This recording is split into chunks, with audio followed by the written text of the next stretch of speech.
Bright water woke beneath a sky so clear that the cold almost looked beautiful. Under a closed feed store awning, 79-year-old June Bellamy waited beside Morrow, the German shepherd who had shared her life for nearly a decade. The handwritten sign at her feet asked for only $10, but June was not truly selling a dog. She was trying to protect him before surgery forced her to depend on people she did not trust. Then Ronan Pierce, a retired Navy SEAL preparing to quietly leave town, stopped his truck. Neither of them knew that Morrow would soon become the one steady presence keeping both of them from disappearing. Tell us where you are watching from, and please like and subscribe to help us reach 1,000 subscribers and keep these stories coming. Bright water woke beneath a sky so clear it made the cold look harmless. The storm had passed sometime before dawn, leaving nearly 2 feet of snow across the town and a hard blue brightness over everything it had touched. Sunlight flashed from the frozen surface of the lake, from the roofs of parked cars, from the narrow ridges the plows had pushed along Main Street. Chimneys released straight white columns into air too still to bend them. From a distance, Brightwater looked clean, quiet, almost newly made. Up close, the cold found every opening. It slipped beneath cuffs, through old window seals, around the edges of scarves. Breath turned pale the moment it left a person's mouth. Car doors complained when opened. Tires cracked over packed snow as though the road were made of thin glass. Ronan Pierce sat behind the wheel of his dark green pickup outside Harrow's pharmacy and watched people enter and leave without him. At 58, Ronan still carried the proportions of a man who had spent most of his life asking his body to do difficult things without discussion. He was tall, broad through the shoulders, leaner than he had been 10 years earlier, but still solid from daily work. His face was long and weathered, his nose slightly crooked from an old break, his gray-green eyes narrowed against the glare coming off the snow. His brown hair, now silver around the temples, had grown long enough to curl slightly above his ears. He had pushed it back with one hand several times during the drive, though it kept falling forward again. On the passenger seat lay a small white pharmacy bag. He had collected the prescription. That had been the easy part. The harder part sat beneath it. A folded appointment notice from Dr. Naomi Keller, Audiology and Vestibular Rehabilitation, Albany Medical Outreach Clinic. Ronan had read the date often enough to memorize it. He had also ignored 2 calls confirming it. He lifted the paper, stared at the words again, then opened the glove compartment and placed it inside, beneath an expired registration and a pair of work gloves. There. Out of sight was not the same as solved, but it had served him well enough for years. In the truck bed, locked beneath a weatherproof cover, sat a brown document envelope containing an appraisal of Pierce Marine Woodworks, a proposed listing agreement, and photographs of the workshop taken on a day Ronan had cleaned more thoroughly than usual. The broker believed he was ready. Ronan had allowed him to believe it. A restoration company in Oregon had offered Ronan a 6-month contract repairing wooden tour boats along the coast. The work was temporary, the housing private, and no one there knew him. They did not know how often he reached for a wall when rising too quickly. They did not know that loud machinery sometimes flattened sound into one directionless pressure inside his skull. Most importantly, they did not know who he used to be. A man could arrive somewhere new and be judged only by what he could still do. Ronan started the engine. He told himself he would call the specialist after lunch. The lie was familiar enough to feel almost polite. He drove west along Lake Road, keeping his speed low where the plow had exposed patches of ice. His olive canvas winter coat lay open over a charcoal sweater, and his large hands rested lightly on the wheel. On the seat beside him, his old brass marlinspike rolled with each turn, tapping softly against the center console. The sound should not have bothered him. It did. He reached over and closed his hand around it. The town thinned near the edge of the lake, where summer businesses stood dark behind drifts of snow. A bait shop had a handwritten closed sign taped crookedly inside the window. The canoe rental yard looked like a field of long, white graves, each overturned boat hidden beneath the storm. Ronan nearly passed Bellwether Feed and Supply before something beneath its front awning made him ease off the accelerator. The store had closed for the holiday week. Its parking lot had been plowed only once, leaving a narrow path from the road to the entrance. Beneath the green metal awning stood an elderly woman in a burgundy wool coat. Beside her was a German shepherd. A rectangular piece of cardboard leaned against a folding chair at her feet. Ronan drove another 50 yards before pulling to the shoulder. He remained in the truck, engine running. The woman was not waving at cars. She was not stepping toward the road or lifting the sign. She simply stood there, watching each vehicle approach and disappear. The dog stayed close to her right leg. Even from the road, Ronan could see the animal was old. The shepherd's muzzle had gone silver, and the black saddle across his back was broken by warm, honey-colored fur along the ribs and legs. One ear stood straight, while the tip of the other curved slightly outward. The dog shifted his weight. Front left leg, Ronan noticed, stiff. The woman bent, brushed snow from the dog's back with one gloved hand, and pulled her own scarf across his shoulders for a moment before the wind tugged it loose. Only then did she draw the scarf back around her neck. Ronan shut off the truck. The cold struck hard when he stepped outside. He crossed the parking lot slowly, boots sinking through the fresh powder at its edge. As he approached, the shepherd raised his head. He did not bark. He moved half a step in front of the woman. It was not a challenge, it was placement. Ronan stopped several feet away. "Morning," he said. The woman studied him through thin, gold-framed glasses. She was small, with white hair cut to her chin, and a face that seemed composed from equal parts fatigue and discipline. A lighthouse pin was fixed to the lapel of her coat. "It stopped being morning some time ago," she said. Ronan glanced at his watch. 12:18. So it did. The dog continued to watch him. Up close, the sign was easy to read. German Shepherd needs a permanent home. Adoption fee $10, must meet in person. The final line had been underlined twice. A silver sedan pulled into the lot before Ronan could ask a question. A couple in their 60s climbed out. The man wore a bright red ski jacket. The woman stayed close to him, smiling carefully at the dog. "We saw your post at the diner," she said. "Is this the shepherd?" The elderly woman placed one hand on the dog's collar. "This is Morrow." "He's beautiful," the woman said. Morrow did not respond to the compliment. The man crouched slightly, then stopped when Morrow's eyes followed him. "How old?" 11. The man's smile changed, not gone exactly, recalculated. The woman in burgundy continued before he could answer. "He takes medication with breakfast. His left front leg is stiff in the morning, so he needs a short walk before anything longer. He sleeps indoors." "We have a heated garage," the man said. "He sleeps indoors." The woman beside him glanced at Morrow's broad chest. "Is he good alone?" "For a few hours, not all day. We both work." "Then he would not be right for you." The man stood. "We could still make it work." "Who is your veterinarian?" The couple looked at one another. "We haven't had a dog in years," the woman said. "Do you have stairs?" 3 floors. Where would he sleep?"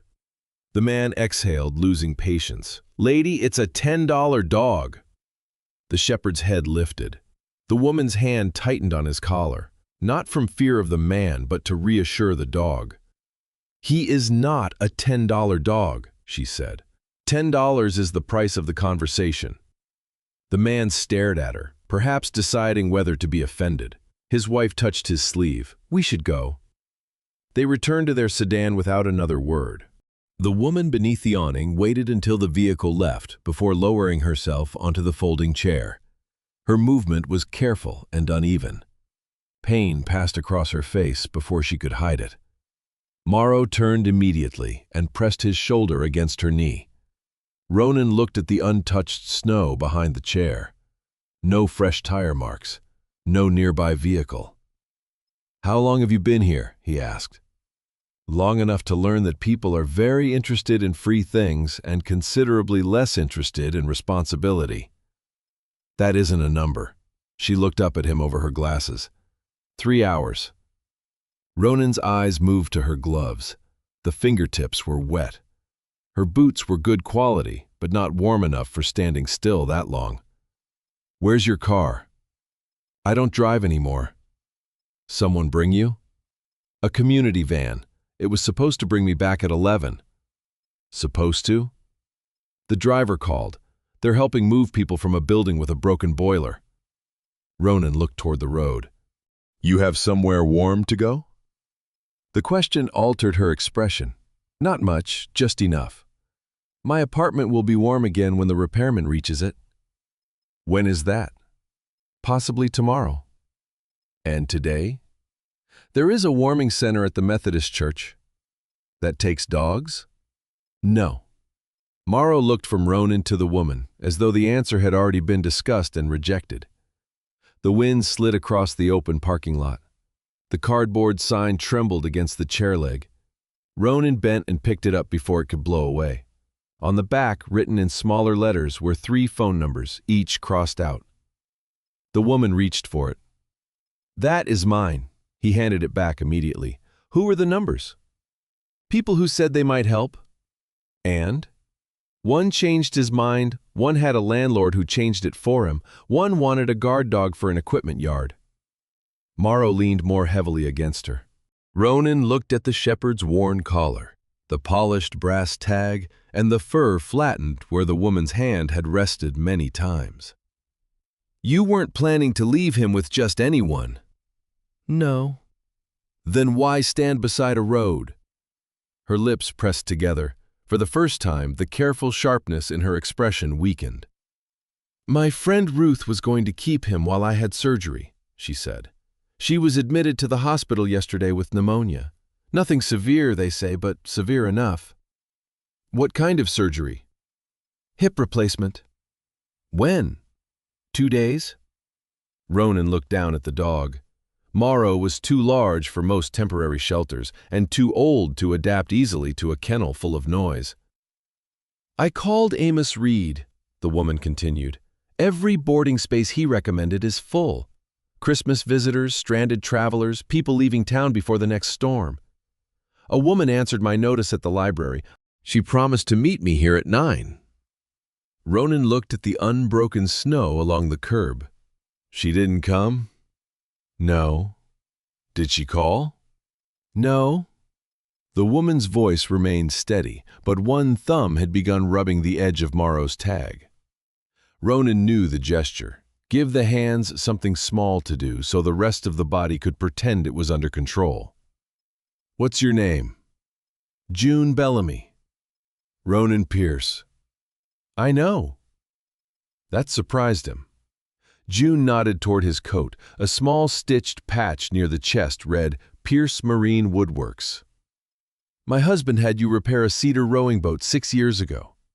You told him the hull was worth saving, but his paint job was not. Was it blue? Violently. Ronan remembered the boat. He also remembered the man who had argued that paint could not be violent because paint had no intent. Your husband was Daniel Bellamy. Gordon. Right. You remember the boat more clearly. Boats require fewer introductions. A small breath escaped June. It was not quite a laugh, but Morrow turned his head toward her at the sound. Ronan put his hands into his coat pockets. I have a caretaker's apartment beside the workshop. Separate entrance. Heat works. It's been empty for a while. June's face closed again. I'm not asking for a room. I didn't say you were. And I am not giving Morrow to a stranger because he owns a heated building. I'm not asking you to give him to me. Then what are you asking? Ronan considered the question. He had been trying for months to leave Brightwater with as little disturbance as possible. Helping June complicated that. A dog complicated it further. Agreements, schedules, medicine, responsibility, all the things he had been reducing from his life. He looked at Morrow. The shepherd had not relaxed, but he was no longer blocking June completely. One front paw rested slightly ahead of the other, the stiff leg carefully placed. "I can keep him while you recover," Ronan said. "Temporarily." June gave him a long, skeptical look. "You decided that in 5 minutes?" "No, I decided I have space. The rest needs paperwork." "Paperwork?" "A written agreement. You keep ownership. You choose the veterinarian. I don't move him, rehome him, or make decisions without your permission. We put dates on it."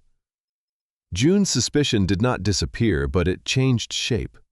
She understood dates, ownership, and written terms. "And where am I during all this?" "The caretaker's apartment until your surgery. After that, wherever your recovery plan says." "You know nothing about my recovery plan." "Neither do you, apparently, since you're standing outside a feed store." Her eyes sharpened. Ronan waited for her to tell him to leave. Instead, June looked down at Morrow. The dog's body had begun to tremble, not from fear but cold settling into old muscles. She removed one glove and placed her bare hand beneath his collar, touching the warm fur there. When she spoke again, the anger had gone out of her voice. "I will not let him believe I abandoned him." Ronan's reply came before he could make it sound less personal. "Then don't." June looked at him. For a second, something unguarded passed between them. Not trust, not yet, but recognition. Two people standing beside a road, each pretending the next difficult decision could be made alone. Ronan took a business card from his wallet and held it out without stepping closer. "My shop number, my address. Call Sheriff Dwyer and ask about me. Call Amos Reed. Call the Coast Guard station if you feel ambitious. Don't come anywhere with me until you've checked." "You expect me to trust the sheriff's opinion?" "No, I expect you to collect more than one." June accepted the card. Morrow watched it pass from Ronan's hand to hers. Then the shepherd stepped forward, slowly. Ronan remained still, his arms loose at his sides. Morrow approached close enough to smell his knuckles. His amber eyes lifted briefly to Ronan's face, then moved to the brass marlin spike protruding from his coat pocket. The dog sniffed once. He turned around and returned to June. No wagging tail, no instant bond, no sign that fate had announced itself. But Morrow did not place his body fully between them this time. June noticed. "So," she said, "you've passed inspection by one nostril." "Stricter than most banks." She looked again at the card. "My patient coordinator is Celia Knox. We'll call her from the shop, or from here if you prefer." "My phone died an hour ago." Ronan pointed toward his truck. "Charge her inside. You sit in the passenger seat. Morrow stays with you. Doors unlocked. I stand outside while you make the calls." June studied him one final time, measuring not whether he was good, but whether his offer left her enough control to say no later. At last, she folded the cardboard sign along its existing crease. She did not throw it into the trash barrel near the door. She placed it carefully beneath her arm. "All right, Mr. Pierce," she said. "We will make one telephone call." Ronan reached for the folding chair. June stopped him with a look. "I can carry something." He handed her the sign. Morrow walked between them toward the truck, his steps slow but deliberate. Ronan stayed on the dog's left side without touching him. June moved on the right, one hand resting on the shepherd's back. Above Brightwater, the sky remained painfully bright. The cold had not softened. Nothing had been solved. But 3 sets of tracks now crossed the white parking lot together. Ronan kept the passenger door open while June made her calls. He stood several yards from the truck with his back turned, facing the road and the white field beyond it. The posture was deliberate. It gave June privacy without forcing her to ask for it. Through the windshield, she could see his dark silhouette against the snow, broad shoulders beneath the olive canvas coat, hands resting loosely at his sides, head tilted slightly whenever a vehicle passed. Morrow sat across her boots, watching Ronan through the open door. June first called Sheriff Dwyer. She did not lower her voice. "Yes, I am aware that people can behave well in front of a sheriff," she said. "That is why you are not my only telephone call." There was a pause. "No, he is not standing close enough to hear you." Ronan heard that part anyway. Her second call went to Amos Reed. The veterinarian answered after several rings. June's tone changed, not softer exactly, but more familiar. She explained where she was, why Morrow had been outside, and what Ronan had offered. The conversation lasted longer. June asked whether Amos trusted Ronan around animals. Ronan turned his head just enough to see her reaction. She listened, frowned once, and wrote something on the back of his business card with a pen from her purse. When the call ended, she looked through the open door. "Dr. Reed says you once slept on his clinic floor beside an injured search dog because the heating system failed. That story has acquired decorations over the years. Did you sleep there?" There was a chair. He said the chair was broken. It still had most of its functions. June considered this, then made the third call. Celia Knox answered immediately. Her voice was clear enough that Ronan could hear its steady cadence from outside, though not every word. June began formally, explaining the failed arrangement with Ruth and the problem with her apartment heating. Celia did not interrupt. That impressed Ronan more than any reassurance would have. When June finally mentioned the cardboard sign, the silence on the other end lasted several seconds. "No," June said. "I have not given Morrow away." Another pause. "I understand what the surgery requires." This time her voice tightened. Ronan looked back toward the road. The town plow moved slowly through the intersection, pushing a gray wave of snow toward the curb. He watched it pass until June called his name. "Mr. Pierce." He approached but stopped outside the open door. "Ms. Knox would like to speak with you." June held out the phone. Ronan took it carefully. "Ronan Pierce." "Celia Knox," the woman said. Her voice carried warmth without softness. "I coordinate Mrs. Bellamy's surgical plan. Before we discuss anything, has she given permission for you to be part of this conversation?" Ronan looked at June. She nodded once. "Yes." "Good. Then we are not discussing charity. We are discussing a temporary care arrangement with boundaries." Ronan glanced at June again. The faintest approval appeared in her eyes. "That was my understanding," he said. Celia asked practical questions. Was the caretaker's apartment legally habitable? Did it have working heat, water, and a private lock? Could June reach the bathroom without using stairs? Was there a separate entrance? Could Morrow remain indoors? Ronan answered each one. The apartment had been built for a live-in caretaker when the workshop belonged to the previous owner. It had passed inspection the year before. There was one low step at the entrance, but Ronan could build a temporary ramp before dark. The heat worked. The smoke detector had been replaced in October. "And who lives on the property?" Celia asked. "I do. Apartment above the office. Anyone else?" "No." "Firearms?" Ronan paused. "Secured in a locked safe in my private apartment. Mrs. Bellamy will not have access to that area." June's eyes lifted toward him, measuring his willingness to answer without becoming defensive. Celia continued. "Alcohol or substances stored in the caretaker's apartment?" "No." "Pets?" "No." Morrow looked up, as though he had heard the question. Celia asked to speak with June again. Ronan returned the phone and stepped away. After several minutes, June ended the call. "She wants us to meet Dr. Reed at the workshop," she said. "She will join by video." "She trusts him?" "She trusts records. Good habit." June placed the dead phone in her purse after connecting it to the charger. Ronan folded the chair and put it in the truck bed. He did not reach for Morrow's leash. June noticed. She climbed into the passenger seat slowly, gripping the doorframe with one hand. The motion pulled pain across her face, though she disguised it by adjusting her scarf. Morrow hesitated at the running board. Ronan opened the rear door and spread an old wool blanket across the seat. "I can lift him if you want," he said. June looked at Morrow rather than Ronan. Support his chest and hindquarters. Do not pull under the front legs.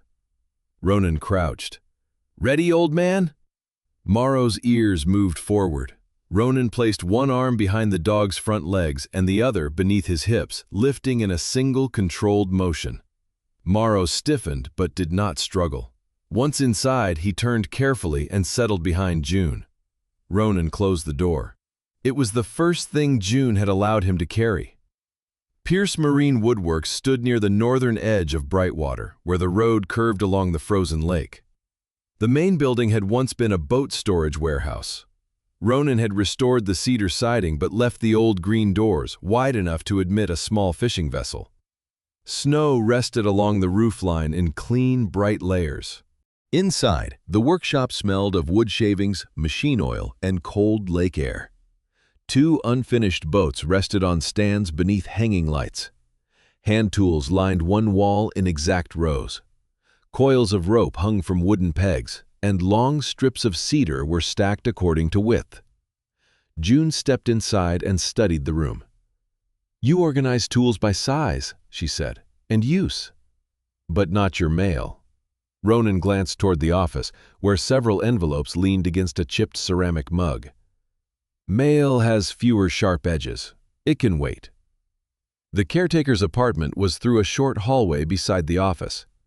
Ronan unlocked the door and entered first, only long enough to turn on the lights and check the thermostat. The space was modest but clean. A narrow bedroom opened off a small sitting room. The kitchenette had 2 burners, a compact refrigerator, and cabinets painted pale gray. A wooden table stood near the window overlooking the lake. June remained at the threshold. Ronan placed the key on the table instead of handing it directly to her. "That locks both the outside door and the hallway door," he said. "The deadbolt works from inside without a key.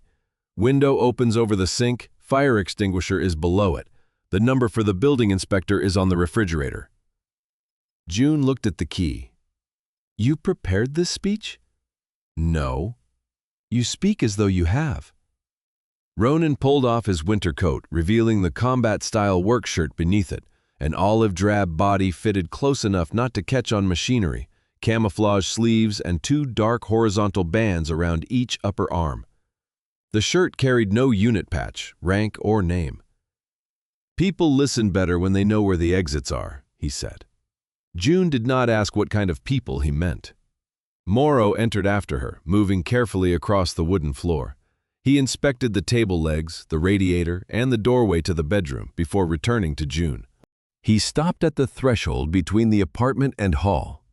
From there, he could see both June and Ronan.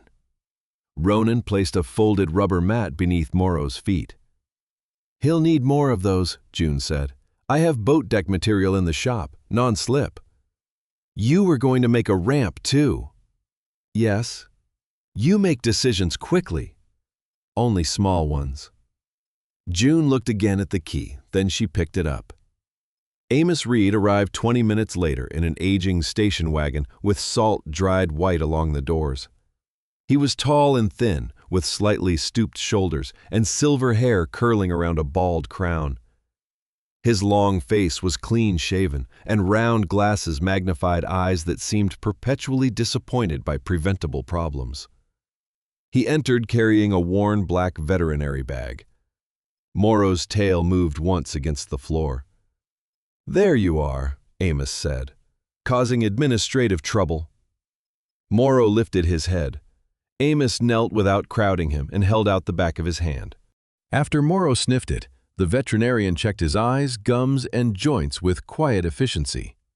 June watched every movement. "His left shoulder is tighter than last month," Amos said. "Likely the cold and standing too long. No long walks today. No stairs if they can be avoided." "I have a support harness," June said. "In your apartment?" She looked away. Amos sighed through his nose. "I'll bring another." Ronan stood beside the kitchenette counter. "What should I know about his medication?" Amos explained the morning dosage, food requirements, and warning signs that meant he should call. Ronan wrote everything on the back of a workshop invoice. "You have paper made for notes?" June said. This paper was closer. Amos glanced between them. Mrs. Bellamy remains his owner, he said. You are not taking over. You are maintaining continuity until she returns. Ronan nodded. June's shoulders lowered slightly. That sentence mattered more than reassurance. Celia appeared on Ronan's laptop through a video call. She was a black woman in her early 60s with small braids gathered into a low bun and rectangular burgundy glasses. A teal cardigan showed beneath her hospital identification badge. She greeted June first, Amos second, and Ronan last. Then she shared a draft agreement on the screen. The document stated that Ronan would care for Morrow for 60 days beginning immediately. The arrangement could be extended in 2-week periods only with June's written approval. June retained full ownership and authority over veterinary decisions. Ronan could not transfer Morrow to another person or facility except in a medical emergency. Celia also listed June's temporary stay in the caretaker's apartment as separate from the dog care agreement. No services are required in exchange for housing, she said. June looked toward the office. What if services are offered? That depends on what you mean. Mr. Pierce's bookkeeping appears to have lost a disagreement with gravity. Ronan followed her gaze to the leaning envelopes. It's under control. June lowered her glasses slightly. Which part? The gravity. Amos made a sound that might have been a laugh. June folded her hands on the table. I worked in agricultural cooperative accounting for 34 years. I am not proposing to repay shelter with labor. I am proposing a temporary consulting agreement, paid by the hour. Celia looked at Ronan. You are free to say no. Ronan should have. Allowing June into his records would expose late invoices, postponed repairs, and the slow narrowing of work he had not admitted to anyone. It would create questions. But refusing would turn her into a passive guest, and he understood that was the one role she could not tolerate. Separate agreement, he said. Separate payment. June nodded. Written. Written. Celia added a note that any work would be voluntary, compensated, and unrelated to June's housing. They printed 2 copies of the care agreement. June read every line. Ronan did not rush her. When she reached the signature page, Morrow rose and crossed the room. He stood beside her chair, then rested his chin briefly on her knee. June placed her hand over his silver muzzle. I am not signing you away, she said quietly. Morrow's amber eyes remained on her face. Ronan looked down at the marlin spike in his hand and realized he had been turning it between his fingers without noticing. June signed. Ronan signed beneath her. Amos added his contact information, and Celia confirmed the completed document had been saved to June's medical support file. Nothing dramatic changed when the pen left the paper. Morrow was still old. June still faced surgery. Ronan still had an unanswered appointment notice hidden in his truck. But the situation now had names, dates, and limits. For June, that made uncertainty smaller. For Ronan, it made responsibility real. By late afternoon, Amos had left, Celia had ended the call, and snowmelt tapped steadily from the workshop roof. June sat at the office desk sorting the loose envelopes into 3 stacks: immediate, delayed, and incomprehensible.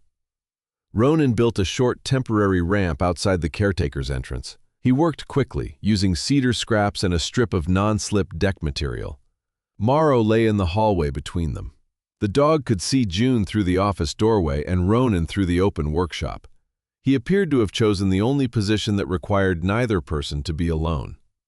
Ronan carried the finished ramp outside, then returned to test the edge with his boot. Behind him, the air compressor switched on. The sound struck the workshop without warning, a heavy mechanical roar reflecting from the walls and metal ceiling. Ronan stopped. The room did not spin immediately.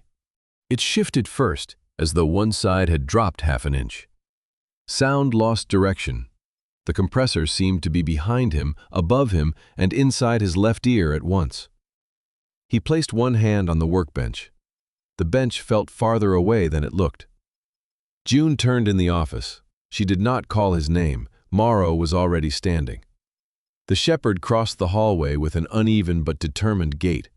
He came to Ronan's side and pressed his warm shoulder against the outside of Ronan's leg.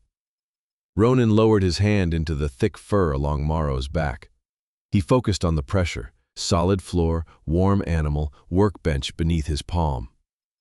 The compressor stopped. Silence returned unevenly. Ronan took one slow breath and straightened. June stood near the doorway, holding the back of the office chair. She did not ask whether he was all right. Instead, she looked at Morrow. "He does that," she said. "What?" "Finds the person pretending not to need something to lean against." Ronan looked down. Morrow remained beside him for another moment, then walked back to the hallway and lowered himself between the apartment and workshop. This time he placed his head toward Ronan. June returned to the desk. Neither of them spoke about what had happened. The signed agreement lay between her two neat stacks of mail, held flat by the $10 cardboard sign. By the fourth morning, June had rearranged Ronan's office without moving a single piece of furniture. The desk remained beneath the window. The dented filing cabinet still leaned slightly toward the wall, and the old ceramic mug still held 3 carpenter's pencils, a rusted screw, and a key no one could identify. What had changed was the paper. Receipts no longer covered the desk like wind-blown leaves. Bank statements sat in dated folders. Material invoices had been separated from household expenses, and a row of yellow notes marked questions Ronan had not yet answered. June worked in a dark green cardigan over an ivory blouse, her gold-framed glasses resting low on her nose. Her brown leather ledger lay open beside the keyboard, its pages divided by neat lines written in blue ink. Morrow slept beneath the radiator. Every few minutes, one amber eye opened to confirm June had not left. Ronan entered carrying 2 cups of coffee and stopped when he saw the new arrangement. "You found the desk." "It was under October." "I knew where it was." "You knew its general region." He set 1 cup beside her ledger. June looked at it. "Cream, no sugar." "You remembered." "You corrected me twice yesterday." "That was because you brought something that tasted like melted candy."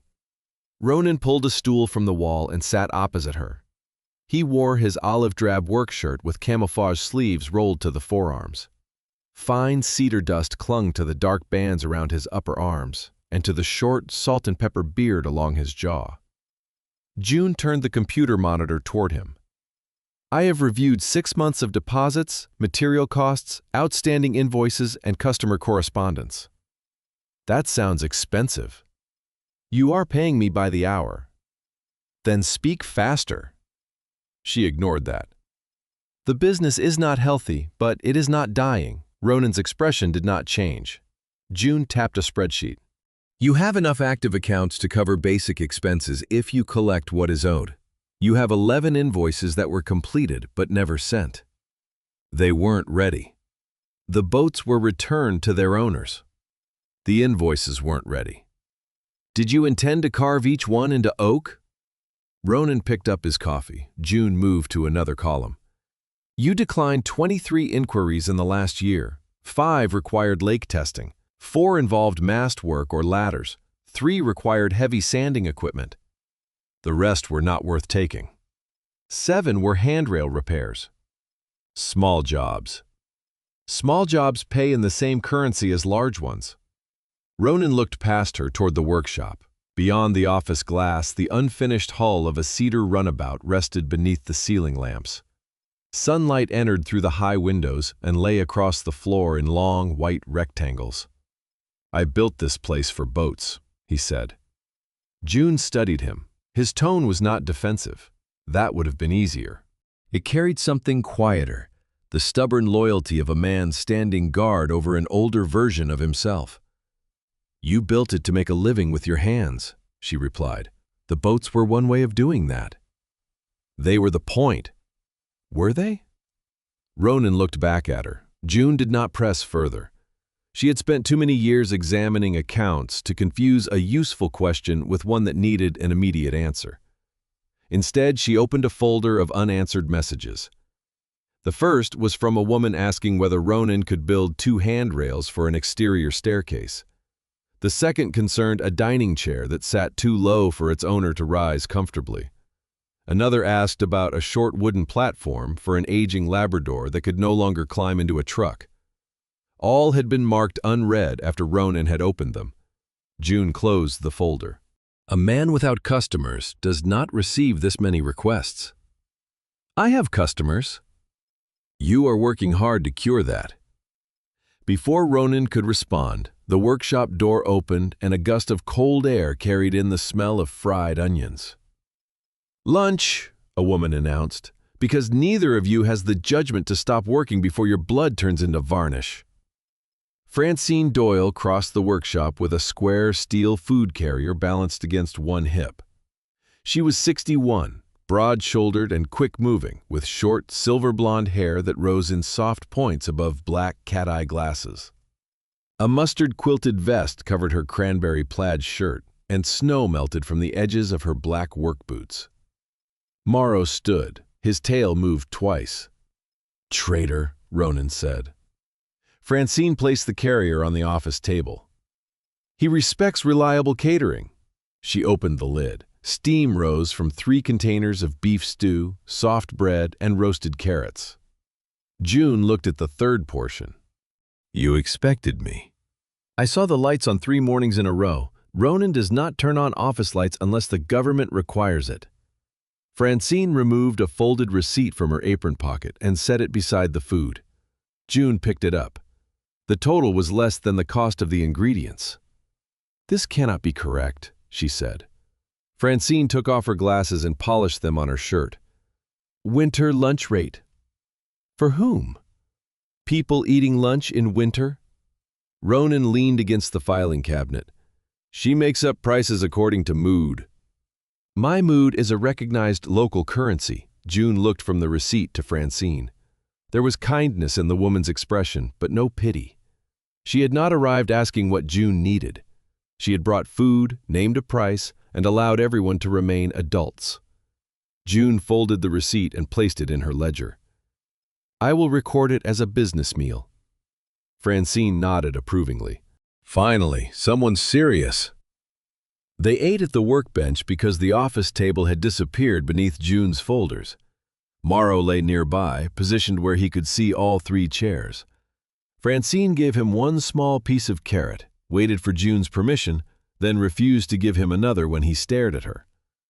I have standards, she told him. Morrow rested his chin on his paws and looked unconvinced.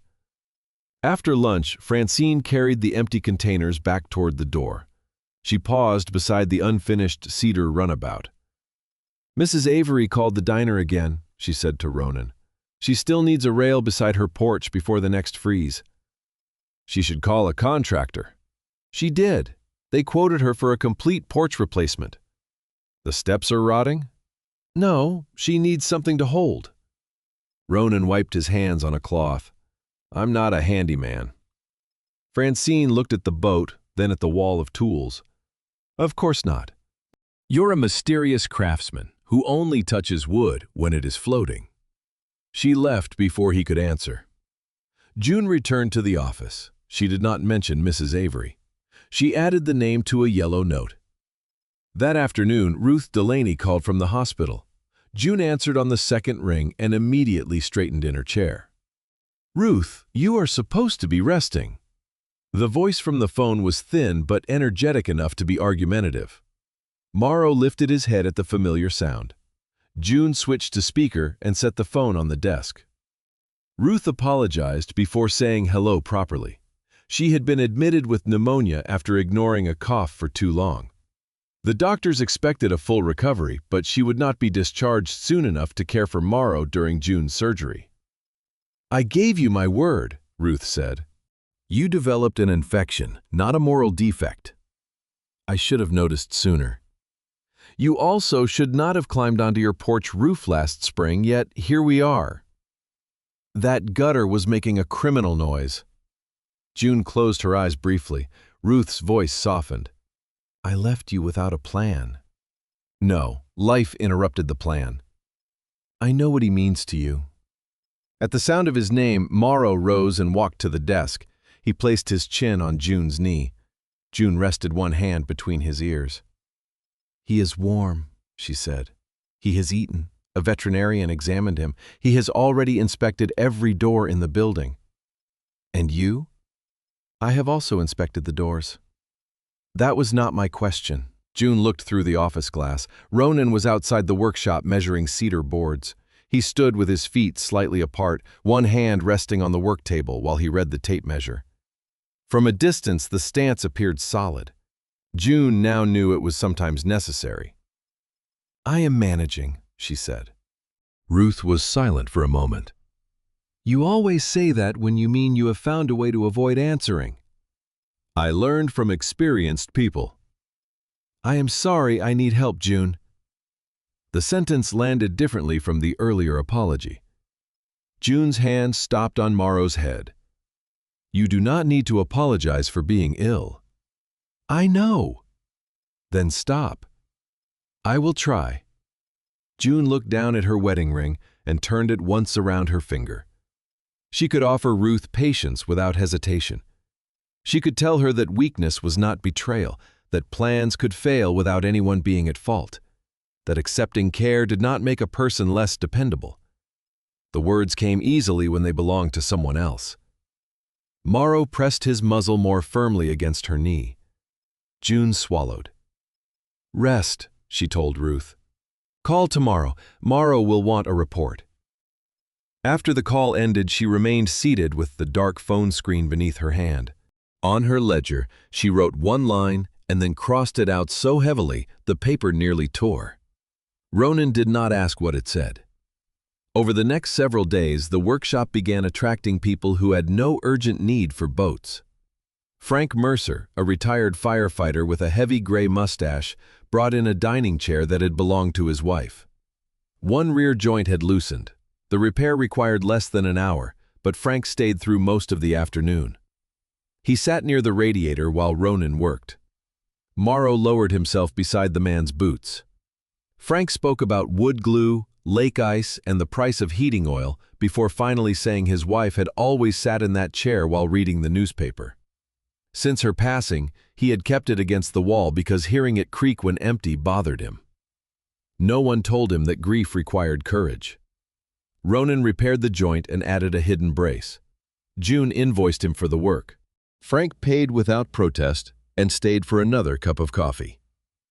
The next visitor was Marian Avery, a narrow woman in her 70s with a red wool hat and a posture stiffened by caution.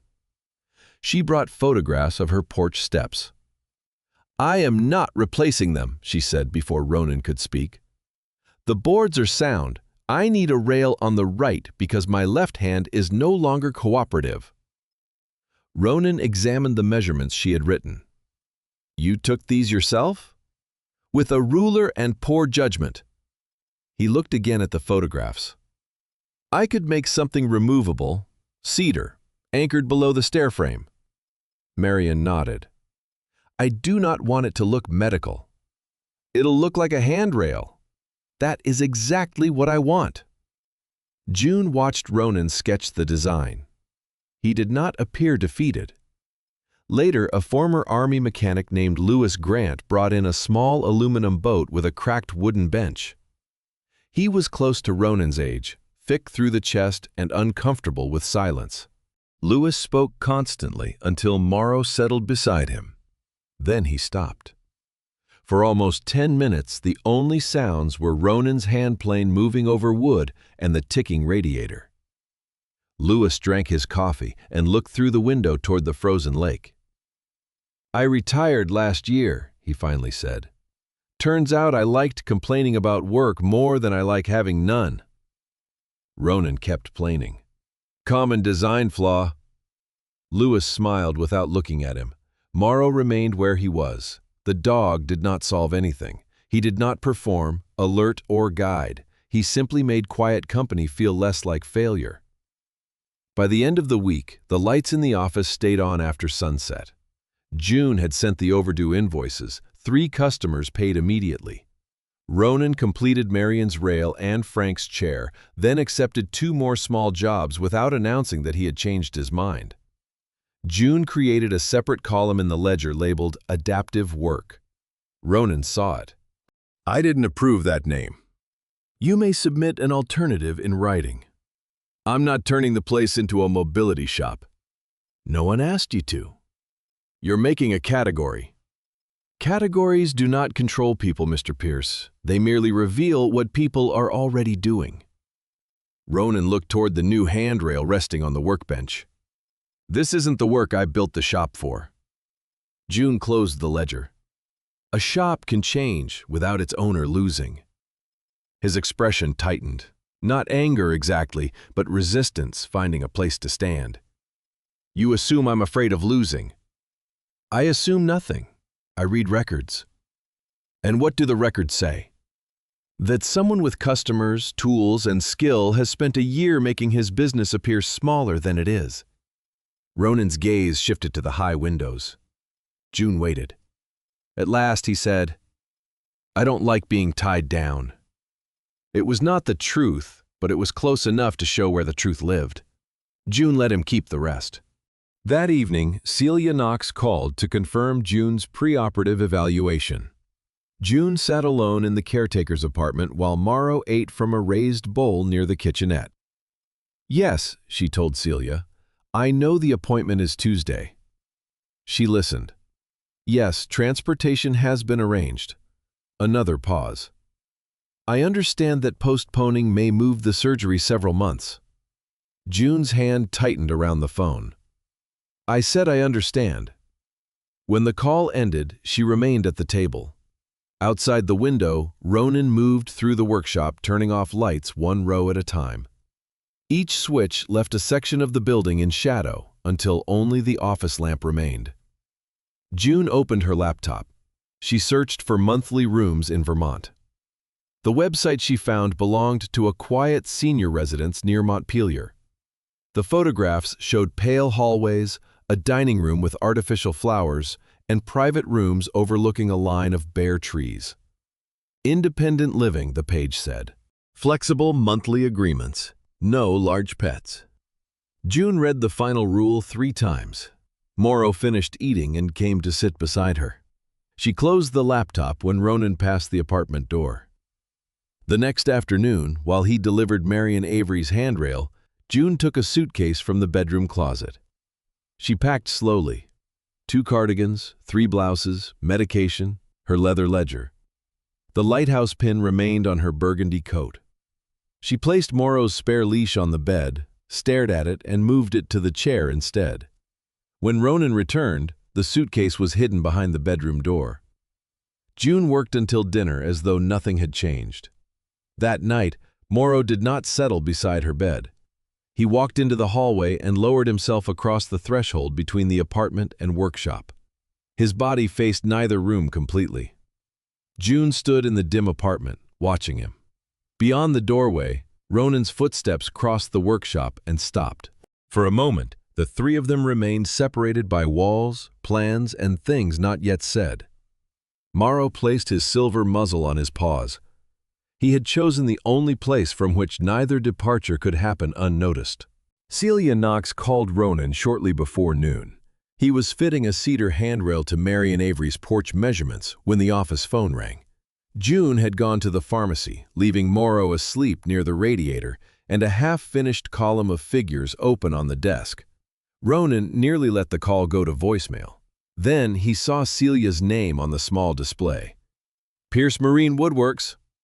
"Mr. Pierce, this is Celia Knox." Her tone was controlled but not casual. Ronan set down the drill. "What happened?" "Mrs. Bellamy contacted scheduling this morning and requested that her preoperative evaluation be postponed." He looked through the office window toward the caretaker's apartment. The hallway door stood open. Morrow lifted his head at the change in Ronan's posture. "Did she say why?" "I cannot discuss her medical information without permission." "You called me." "I called because Mrs. Bellamy previously authorized you as part of the transportation and temporary care plan." If she wishes to keep her current surgery date, she needs to confirm the evaluation within the next 3 hours. Ronan said nothing. Celia allowed the silence, though he could hear movement and distant voices on her end of the line. "I am not asking you to persuade her," she continued.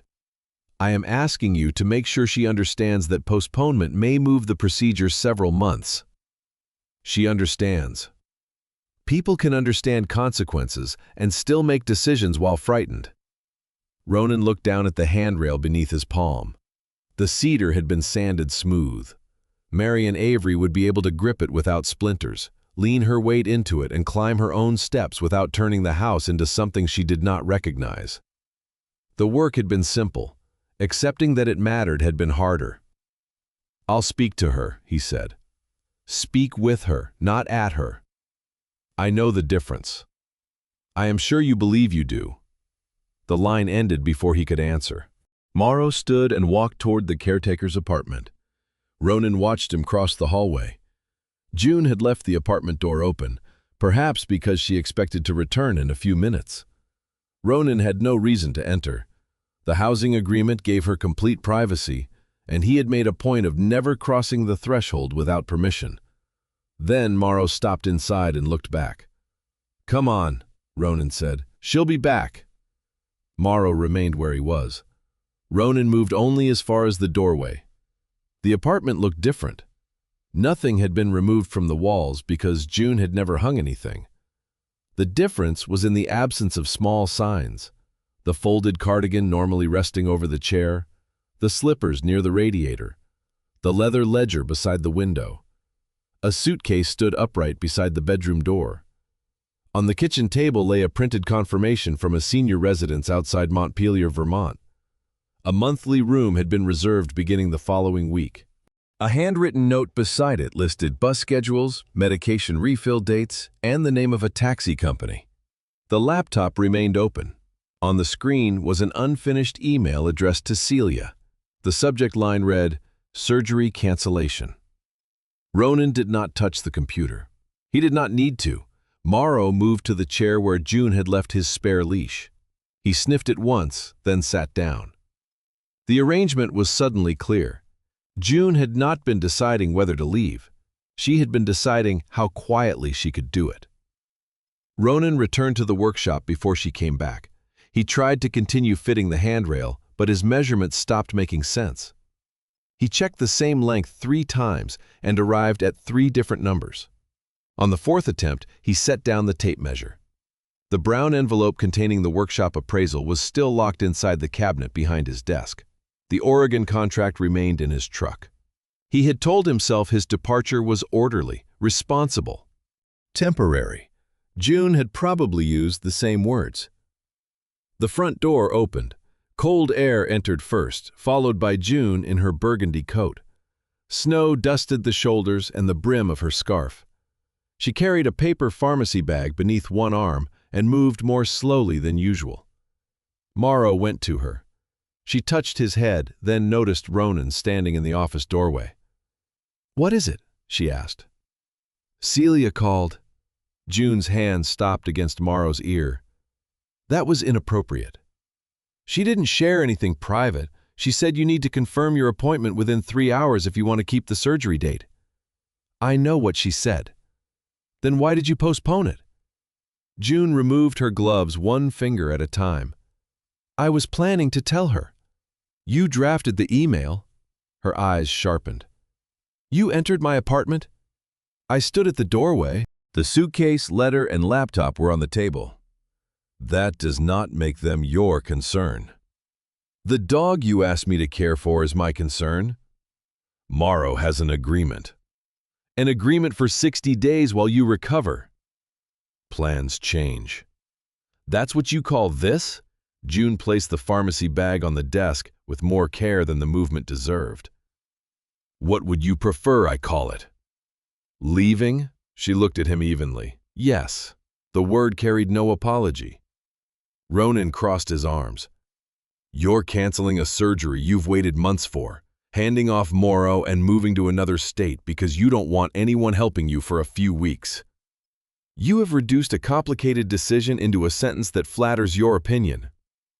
You've reduced your life into a rented room where they don't allow your dog. June removed her glasses. Without them, her face appeared more tired and more vulnerable, which seemed to irritate her. The room is affordable, it is near a pharmacy and a bus line. Meals are available if requested. I will not need to maintain an apartment I can no longer manage. You can manage your apartment today, and after surgery you could manage it again. Possibly. So this is about possibly? This is about certainty. Ronan gave a short, humorless breath. You're moving somewhere you've never seen because certainty matters. I know what it costs. I know the terms. I know what they expect. They expect you to arrive without Morrow. Morrow stood between them, his head turning slightly with each voice. June looked down at him. I would find him a stable home first. With strangers? With people capable of meeting his needs. He already has someone capable of meeting his needs. For 60 days, for as long as the agreement says, and then? The question entered the room and stayed there. Ronan did not have an answer prepared. June saw that. You have no intention of remaining in Brightwater, she said. His shoulders tightened. This is not about me. That is often what people say when they are standing directly inside the subject. June moved past him into the office. She opened the filing cabinet drawer, not the locked one, but the drawer beneath it. From between two folders, she removed a glossy brochure. Pierce Marine Woodworks, Commercial Property Appraisal. Ronan stared at it. You went through my files. You left this in the stack you asked me to review. I did not ask you to review the sale. You asked me to review the business. That does not include my plans. It includes the financial consequences of closing the business while customers still owe money. She placed the brochure on the desk. Then she took a printed email from her ledger. The Oregon company's name appeared at the top. Ronan recognized the page. He had printed it weeks earlier and apparently placed it among the tax papers without noticing. You were not offered a partnership, June said. You were offered a 6-month contract with temporary housing. So? So you are not leaving for a better life. You are leaving for anonymity. Ronan's jaw moved once. June continued before he could stop her. No customers who remember how you used to move, no neighbors who notice when you hold a wall, no friends asking why the machines have become difficult. You don't know anything about it. I know avoidance when it has itemized expenses. That is not the same. Isn't it? Ronan stepped closer to the desk. The movement made Morrow rise. I am not canceling medical treatment. You are ignoring it. I am still working. I am still walking. The words met in the space between them. For several seconds, neither spoke. Outside, sunlight slid across the snow piled against the workshop windows. Water dripped from the roof in slow, regular taps. June put her glasses back on. I do not want to wake after surgery and press a button because I cannot stand, she said. Her voice was quieter now, stripped of the precision she used when protecting herself. I do not want a stranger helping me dress. I do not want Celia discussing which bathroom equipment I need or whether I can be trusted alone in a kitchen. No one said you can't be trusted. They will measure everything, how far I can walk, whether I can lift my foot, whether I remember my medication. Every ordinary act will become a test. That's temporary. So people say when the dependence belongs to someone else. Ronan looked toward the workshop. He understood measurements, load limits, stability, risk. He had built his life around turning uncertain things into procedures. But a procedure applied to his own body felt like surrender. The condition is from a pressure injury, he said. June waited. Ronan had not planned to tell her. The details had remained sealed for years, not because they were secret, but because explanations invited sympathy. There was an explosion during an operation, he continued. Not close enough to end anything, close enough to damage the left ear, and whatever keeps the ground where it belongs. June did not interrupt. It was manageable for a long time. Hearing loss, short episodes, the last year's been worse. The machines? Vibration, sudden sound, lack of sleep. The ladders? Yes. And the lake trials? Ronan nodded. I had one episode on a customer's boat last spring. Calm water, clear weather. I stepped off the dock and couldn't tell which direction was level. June's expression softened, but not into pity. He was grateful for that. A doctor referred me to a specialist, he said. I didn't go. Because you fear the diagnosis? No, he looked at his hands. I know the diagnosis. The truth came more easily after that, though not comfortably. I don't want instructions for how to become a smaller version of myself. I don't want labels on the machines, another man checking whether I can climb a ladder, or people watching every time I stand up. June touched the edge of the appraisal brochure. You would rather leave before anyone asks? Yes. The admission sounded worse aloud. She looked toward the caretaker's apartment, where her suitcase waited behind the door. I would rather leave before anyone needs to ask twice, she said. Morrow moved to the center of the office. June stepped toward the hallway. The dog stood. She expected him to follow. He did not. Instead, Morrow turned sideways and lowered himself across the doorway. His body blocked the easiest path without touching either of them. Morrow, June said. His ear moved, but he stayed down. Ronan called him once. Morrow looked at Ronan, then placed his silver muzzle on his paws. June almost smiled. He has become insubordinate. He's always been management. Neither moved to step over him. The tension in the room did not vanish. It simply lost the space to keep growing. June leaned against the desk, careful of her hip. Who is Miles? She asked. Ronan's eyes narrowed. You mentioned the name while Francine was here. She asked whether he knew you were selling. He's no one involved in this. That is not what I asked. Ronan looked away. A former teammate. When did you last speak? 6 years? Why? He kept calling. That explains everything. He wanted me to join a veterans work program. And you were too busy? No. June waited. Ronan exhaled. He knew what was happening before I wanted it known. She nodded as if that completed an equation. Call him. Ronan gave her a flat look. Keep your evaluation. That is not a trade. No, it's 2 separate decisions. June considered this. No promises about outcomes, she said. No. No promises that either of us will suddenly become reasonable. Impossible standard. We agree not to make permanent decisions while frightened. Ronan glanced at the suitcase visible through the hallway. And we admit when fear is making the decision. June looked toward the locked cabinet containing the sale papers. Yes. Morrow remained across the doorway until June took out her phone. She called Celia first. I would like to keep Tuesday's evaluation, she said. Yes, I understand the schedule. No, I have not become enthusiastic. A pause. I will attend. When the call ended, June placed the phone on the desk. Ronan stared at his own device for nearly a minute. Then he searched for a number he had never deleted. Miles Corbett answered on the 4th ring. Pierce?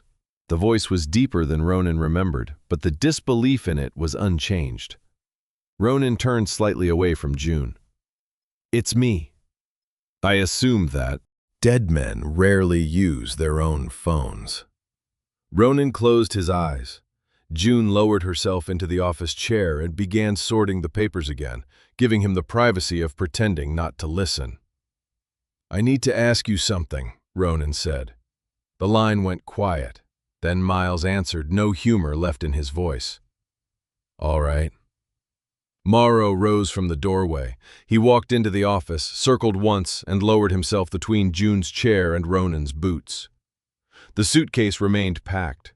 The sale documents remained locked away. Nothing had been undone. But for the first time, neither plan was moving forward in silence. The storm warning arrived before breakfast. June was standing at the office window with one hand around a mug when every phone in the workshop sounded at once. Ronan's mobile buzzed against the workbench. The old office phone rang. A weather alert flashed across June's laptop in a red banner. Heavy snow beginning after midnight, rapid accumulation, reduced visibility, secondary roads subject to closure. Outside, Brightwater still looked deceptively calm. Thin clouds moved above the frozen lake, and the morning light had a pale gold edge. The first storm's snowbanks stood along the road like clean walls, waiting for another layer. Ronan read the alert twice. June watched him over the rim of her mug. "My hospital check-in is tomorrow morning," she said. "I know. You have said that 3 times since yesterday." "I continue to know it." The office phone rang again. Celia Knox did not waste time on greetings. "The county transportation service will collect Mrs. Bellamy at 4 this afternoon," she said. "She will spend the night at the medical lodging center across from the hospital." Ronan leaned one hand against the desk. "The roads are clear now. I can drive her in the morning." "The roads are clear now," Celia repeated. "Tomorrow they may not be." "I have 4-wheel drive." "So do snowplows, and they still stop when visibility disappears." June lowered her mug to hide the beginning of a smile. Ronan noticed. "This concerns you too?" he told her. "It appears to concern everyone more loudly than it concerns me." Celia continued before Ronan could answer. "The county vehicle has a trained driver, winter emergency equipment, and direct communication with dispatch. It is the safest plan. I have driven in worse weather." "I believe you." The agreement came too quickly. Ronan waited for the rest. Celia supplied it. "Mrs. Bellamy does not require an additional adventure, so another person can prove he remains brave." June turned away from the phone and looked through the window. Ronan's expression went still. "That wasn't what I was doing."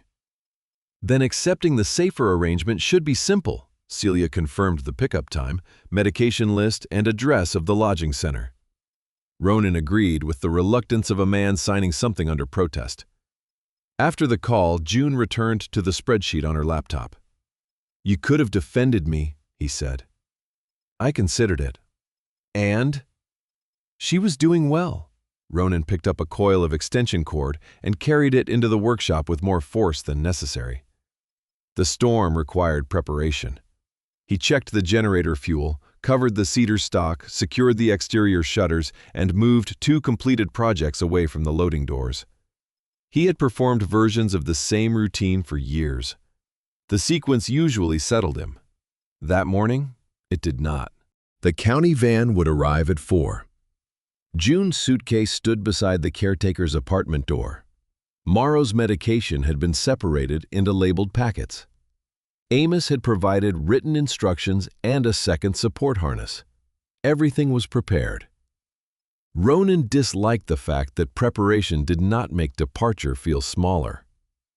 June spent the morning writing a list for him. Morrow's breakfast time, the amount of warm water to add to his food, the distance of his morning walk if the temperature remained below 10 degrees, the way he sometimes pretended not to hear when asked to come inside, though his hearing was excellent when a food wrapper opened. "I know how to care for him," Ronan said. June continued writing. "Then the list will confirm your expertise. He's staying for 1 night, possibly 2, depending on the storm. I can read weather reports." "Can you read his expression when he decides the snow beside the birch tree requires 15 minutes of investigation?" Ronan glanced at Morrow. The old shepherd lay beside the radiator, eyes closed. "He has 1 expression. He has several. You are still underqualified." Ronan folded the list and placed it in his shirt pocket. That seemed to satisfy her. Shortly after noon, he went outside to clear the drainage trench beside the workshop before the temperature dropped. The sun had weakened behind thickening clouds. Fine grains of snow moved across the yard. whispering over the hard crust left by the previous storm. Ronan crossed from the warm workshop onto the icy concrete apron too quickly. His left foot found the ground, his inner ear did not. The yard tilted sideways. He caught the door frame with one hand and lowered himself before his balance could make the decision for him. One knee touched the edge of the rubber mat. He shifted immediately into a seated position beside the step. There was no sharp pain, no impact worth naming, only the familiar, humiliating sensation that the world had become unreliable while every solid object remained exactly where it belonged. Ronan waited. The horizon continued moving. He placed both palms on the cold concrete. "Not now," he muttered. Morrow appeared in the doorway. The dog paused at the threshold, assessing the ice before stepping onto it. His left front leg was stiff, but he moved carefully across the mat and sat beside Ronan. This time, he did not lean against Ronan's leg. He pressed one shoulder beneath Ronan's forearm, offering weight without pushing. Ronan looked at him. "You're not supposed to be out here." Morrow faced the yard. "You're also not qualified." The dog remained. Through the caretaker's apartment window, June saw them. She did not rush outside. She knew her hip would not allow it, and trying to lift a man Ronan's size would create a second problem instead of solving the first. She disappeared from the window. A minute later, the apartment door opened. June emerged carrying a low wooden stool in one hand and a second strip of non-slip matting under her arm. Her burgundy coat was buttoned only halfway. She wore her winter boots but had forgotten her gloves. "Do not stand," she said. "I wasn't planning to." That sounded almost honest. She placed the strip of matting within reach of his boots, then lowered herself onto the stool near the doorway. The effort tightened her face, but she did not complain. Ronan tested the ground with one foot. The yard shifted again. "Still moving?" June asked. "Yes." She took out her phone. "Who are you calling?" "Miles." "No." June looked at him over her glasses. "You called him because you needed something. This appears to qualify as something. I can stand in a minute." "You have already used that minute." Ronan's hand tightened in Morrow's fur. June dialed. While they waited, she did not ask whether he felt all right. Instead, she asked him to describe the cedar runabout inside the workshop. Ronan frowned. "What?" "The boat. Describe what remains unfinished." "I know what you're doing." "Then it should require less explanation." He looked past her through the open door. "The portside plank needs final sanding." "What else?" "The rear seat frame is fitted but not fastened." "And the finish?" "2 more coats." June nodded. She kept asking practical questions. How long would the varnish need to cure? Which work could be completed from the ground? Which machine produced the most vibration? The conversation gave Ronan's mind a fixed sequence to follow. By the time a gray SUV turned into the yard, the horizon had stopped shifting, though Ronan still did not trust his legs. Miles Corbett stepped out before the engine fully settled. He was shorter than Ronan, but built compactly, with a low center of gravity and movements that wasted no time. His head was shaved clean, and the expression on his square face shifted quickly from concern to irritation as he crossed the snow. A navy field jacket covered a burgundy Henley. Around one wrist was a band of orange paracord. Miles stopped several feet away and looked at Ronan sitting beside the door. "You look terrible." Ronan looked up at him. "You came quickly." "I have been waiting 6 years for you to ask for help. I assumed there was a limited window before you changed your mind." June rose from the stool. "Miles Corbett?" "Yes, ma'am." "June Bellamy. He has not tried standing for several minutes." "Good." "I am still here," Ronan said. Miles crouched beside him. "I noticed. That is why this is easier." He asked Ronan whether the spinning had stopped, whether there was nausea, and whether either leg felt weak. His questions were practical, free of drama. Then he positioned the rubber mat beneath Ronan's boots and offered his forearm. Ronan stared at it.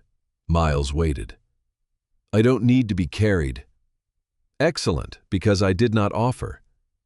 Ronan gripped his forearm. Miles braced, and Ronan stood slowly, keeping one hand against the doorframe. The ground held. Morrow rose only after Ronan was stable. Miles looked down at the shepherd. "Competent staff." "He works without a contract," June said. "Then he's smarter than both of you." Inside, Miles refused coffee until Ronan sat down. The reunion did not become sentimental. Miles asked how many calls Ronan had ignored. Ronan said he had lost count. 32, Miles replied. "That seems excessive. 4 were birthdays." "I don't celebrate yours." "They were your birthdays." June occupied herself with Morrow's medication packets, though her attention remained on the two men. Miles explained that he now directed a regional vocational program for veterans adapting to injuries, chronic conditions, and changes in physical ability. The program did not decide whether someone could work. It examined how the work needed to change. "I'm not looking for a case manager," Ronan said. "Good. I'm not offering to manage you." "A therapist?" "No." "A lecture?" Miles considered.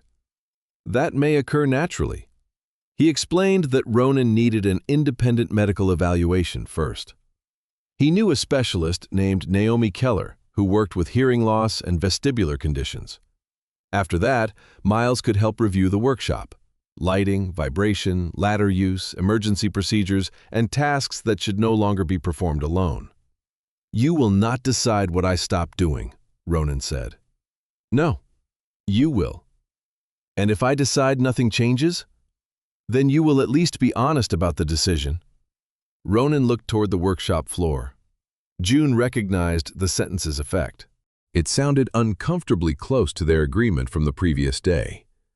Miles did not ask for an answer immediately. He took a yellow notebook from his jacket and placed it on the table with a pen. "When you're ready, write down the jobs you have already stopped taking." Ronan did not touch the notebook, but he did not push it away. By evening, the first new snow had begun. Francine arrived with a pot of chicken stew and enough bread for twice the number of people present. She placed a receipt beneath June's plate and warned Ronan that disputing the price would result in a service fee. Amos came next, carrying another supply of Morrow's medication and soft joint supplements in his old black veterinary bag. He checked the dog's shoulder, then examined the labeled packets June had prepared. Ruth called from the hospital and remained on speaker while they ate. Her voice sounded stronger than it had days earlier. Celia called once more to confirm the county pickup and lodging arrangements. The dinner assembled itself without anyone naming it a farewell. June sat at the end of the work table. Morrow lay beneath it, his head resting across her boot while his back pressed against Ronan's. Francine served food. Amos corrected the portion she tried to give the dog. Miles wrote something in his yellow notebook. Ronan kept glancing toward the workshop doors as snow gathered against them. June tapped her spoon lightly against the bowl. "I need to say something before everyone begins making decisions in my absence." No one interrupted. "At the hospital, I expect every explanation to be given to me directly, not to the nearest person who appears younger or more mobile." Celia's voice came through the phone on the table. "That is already in your care plan. I want it repeated." "It will be," June continued. "I will manage my own money. If I need assistance with a payment, someone may assist. No one will take over the account." Miles nodded. "Reasonable." "I may refuse visitors," Francine pointed her spoon at June. "You may refuse everyone except food delivery. Especially food delivery if it arrives uninvited." "Rejected." June almost smiled.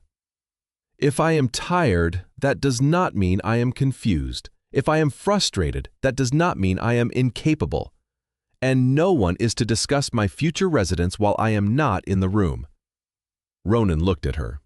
There was no fear in the words because June had converted fear into terms, conditions, and boundaries. It was the language she trusted. When she finished, Miles turned toward Ronan. "Your turn." Ronan's shoulders went rigid. "I did not prepare a speech." "Then spare us one." The room waited. Ronan looked at the people gathered around the work table, none of whom seemed eager to rescue him. That helped. "I will meet Dr. Keller," he said. Miles wrote it down. "I will postpone the workshop sale for 3 months." June's expression changed slightly, but she remained silent. "And I will let Miles inspect the work procedures." "Assess," Miles corrected. "I inspect restaurants." Francine looked offended. "You do not have the authority." "Exactly." Ronan continued, "I'll identify jobs I should not do alone." The sentence cost more than the others. No one praised him. Miles only slid the yellow notebook closer. Ronan picked up the pen. Beneath the table, Morrow shifted his weight. His silver muzzle remained over June's boot, but his back stayed firmly against Ronan's shoe. The dog had found a way to belong in both places without asking permission. The county medical van arrived at 3:45 the next afternoon, ahead of the thickest snow. Its driver checked June's name, destination, and emergency contact before loading her suitcase. Ronan helped Morrow into the rear of his truck so the dog could accompany them to the medical lodging center. The drive took nearly an hour. Snow moved steadily across the road, but visibility remained clear enough for the county vehicle to maintain a careful pace. Ronan rode beside June in the back, while the driver followed the main route approved by dispatch. June watched the pines pass beyond the window. "You may still cancel the Oregon contract," she said. "You may still unpack the Vermont suitcase." "That suitcase contains useful cardigans." "Then unpack those selectively." At the lodging center, Celia met them beneath a covered entrance. She wore a dark winter coat over her teal cardigan, her small braids gathered low behind her head. She greeted June without reaching for her arm. "Would you like assistance getting out?" "Yes," June said after a pause, "on the left side." Celia nodded and followed the instruction exactly. Ronan brought the suitcase inside. Morrow waited by the entrance, unable to go beyond the lobby without prior clearance. June knelt as far as her hip allowed and held the shepherd's face between her gloved hands. "I am not leaving you," she said. Morrow looked directly at her. Ronan stood behind the leash without pulling. June rose, turned, and walked into the lodging center beside Celia. She did not look back until she reached the inner doors. By then, Morrow had moved close to Ronan's leg. The dog watched her through the glass until the elevator doors closed. Ronan drove back to Brightwater with Morrow in the passenger-side rear seat. Snow thickened along the highway, softening the trees and swallowing the tire marks behind them. When they reached the workshop, the dog climbed down slowly and stood beside Ronan in the yard. The county van carrying June's empty seat turned back toward the main road.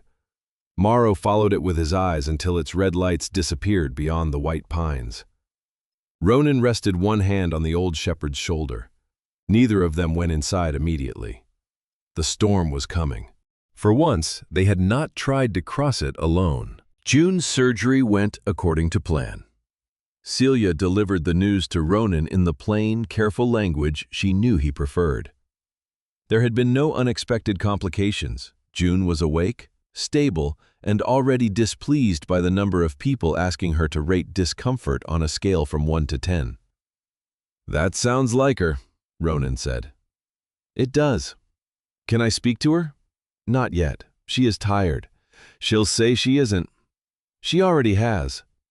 At Pierce Marine Woodworks, the storm had passed, leaving a hard silver morning over the lake. Snow rested against the lower workshop windows, and the road beyond the yard had narrowed to 2 dark tracks between white banks. Morrow lay near the caretaker's apartment door. June's green and cream scarf had slipped from her suitcase before the medical van left. Ronan had placed it on the back of a chair. Morrow had taken it without permission and carried it to the radiator. He slept with his muzzle resting across the folded wool. At breakfast, he sniffed the food and walked away. Ronan warmed it, added water, and tried again. Morrow returned, ate 2 mouthfuls, and stopped. "You have medication in there," Ronan told him. "This is not a negotiation." The shepherd looked toward the apartment. Ronan pulled a chair beside the bowl and sat down. Morrow waited several seconds before lowering his head and eating. That became the arrangement. For the first 3 days, Morrow would not finish breakfast unless Ronan stayed beside him. In the evening, he walked through the empty apartment, checking the bedroom, the table, and the place where June's shoes had been. Ronan did not tell anyone about that part. He followed the written schedule exactly. Morning medication at 7, short walk after breakfast, longer rest before noon, no rough ground if the temperature dropped too low. Amos had written instructions in block letters, but June had added notes in the margins. "He will pretend not to hear you near the birch tree. Do not let Francine give him sausage. She will deny doing so. His left leg is worse after sleeping too close to the radiator. He will still choose the radiator."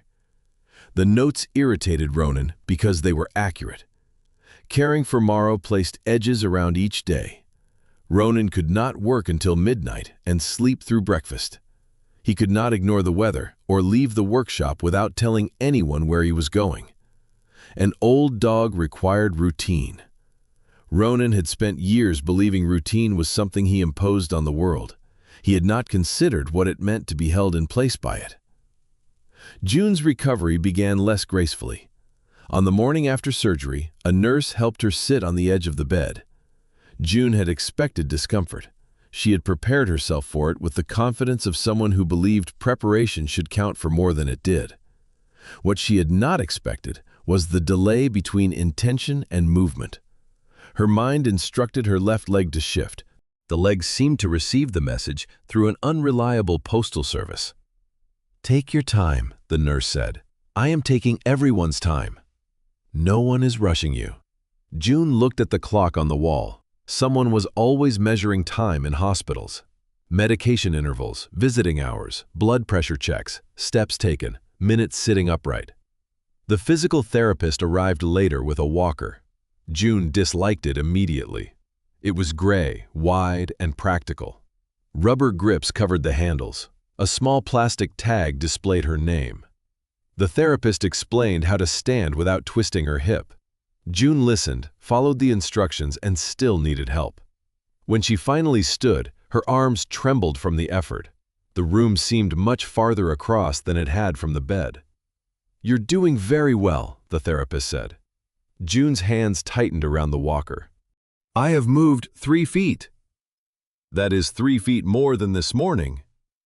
It is also the distance from the bed to the chair." The therapist did not argue. She simply waited. June hated the waiting almost as much as the praise.